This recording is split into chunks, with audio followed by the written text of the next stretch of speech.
Volodymyr Zelensky's visit to the U.S. Capitol. Uh, anybody got some extraordinary details about this? He didn't dress up. He wore like wartime clothes. It was kind of cool.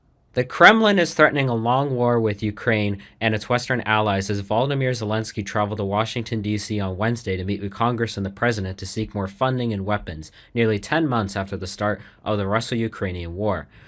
Zelensky spoke at a joint session with the House and Senate during his visit and paid his respects to the U.S. during his address to Congress Wednesday night. On the special Christmas time, I want to thank you, all of you. I thank every American family which cherishes the warmth of its home and wishes the same warmth to other people. I thank President Biden and both parties at the Senate and the House for your invaluable assistance. I thank your cities and your citizens who supported Ukraine this year, who hosted our Ukrainians, our people, who waved our national flags, who acted to help us. Thank you all, from everyone who is now at the front line, from everyone who is evading victory. A $2 billion package for military assistance towards the Ukraine was also announced. Included in the package is a Patriot missile battery, which should help fend off any Russian missiles that target any of their homeland. I do remember him saying that the money wasn't going to be charity money, so I'm not sure if that means Ukraine plans on paying it back eventually. Because that's a lot of money we've given them. I think it's like close to 50 billion at this point. Yeah. They need it to be fair. Quick. And I find that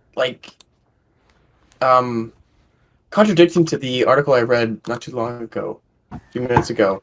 It said that the title of it, Putin says Russia wants to end war in Ukraine. So I just find that interesting. At first they say that it's going to increase tensions. Well, no, it says it's going to end. Well, they're threatening the long war, which means they don't want. That doesn't mean they necessarily want it. It's like the U.S. threatening to nuke a country. It's like we don't want to nuke them, but we will if we have to. The Middle East. My bad, guys. My bad. We haven't nuked anyone there, Cole. Yet. So, you were saying that Putin wants to end the war, right? He says, I remember the quote saying, "The sooner the better," ending the war. But the problem is what he's demanding from Ukraine is not what Ukraine is willing to give up, because he wants the eastern regions, plus he wants to what doesn't he want to take down Zelensky as the leader? He wants to put his own puppet government there, basically. He wants Ukraine to be puppet to Russia. Well, he has been wanting that. That's why he started the war. Yeah. So in a nutshell, Putin just wants Ukraine to concede without a war, without more fighting.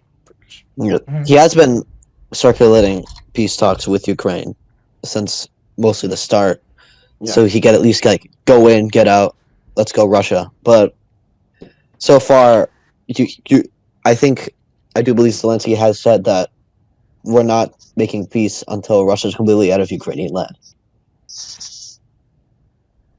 Yeah, because I think the whole point of this is that Ukraine applied for the EU, and they also applied to NATO, and which is against the Russian constitution, which is supposedly supposed to say that, according to him, it's against the Russian constitution for any country that borders Russia to be a part of NATO. But isn't the Baltics a part of the NATO? Yeah, they are. Yeah, so also, that kind of makes what sense. Is this? That's odd that he would state that, because considering this isn't Russia, this is Ukraine. Yeah, exactly. I was thinking the same thing. I just find that off. That's really odd, because that's his own domestic affairs trying to It's like the U.S. trying to say we want to what's going on in Afghanistan because we don't like this happening in our country. Exactly. Right. Yeah, it's the same thing.